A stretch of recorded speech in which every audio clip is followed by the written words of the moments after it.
Эрте менен турсаң таңды күтпө. Таң атса кечти күтпө дейт. Канчалар бар эрте менен жердин астында, кечинде жердин үстүндө, кечинде жердин астында. Эрте менен кеткен кечинде келбей калды. Кечинде кеткен эрте менен чыкпай калды. Туугандар, өлүм айттырбай келет. Ал уктап атканда келет, ал умрада жүргөндө келет, ал намаз окуп атканда келет, ал тансыга чыгып атканда келет, ал айттырбай келет туугандар. Аллах Таала Куранда айтат, ар бир жан өлүмдүн даамын татат.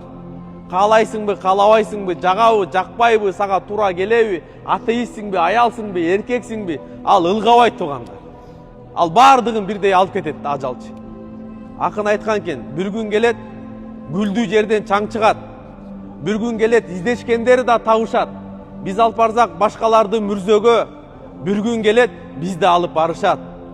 Биз алып барсак башкаларды мүрзөгө, бир күн келет, бизди алып барышат.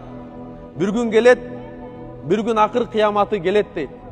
Ал күн татаал коркунучтуу мерес дейт.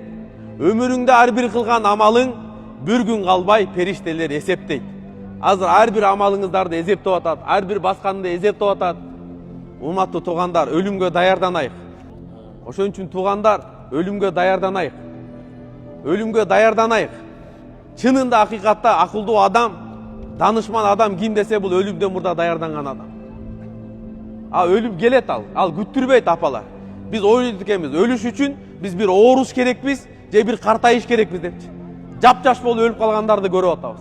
Авария болуп өлгөндөрдү көрүп атабыз, ооругандарды өлүп атабыз.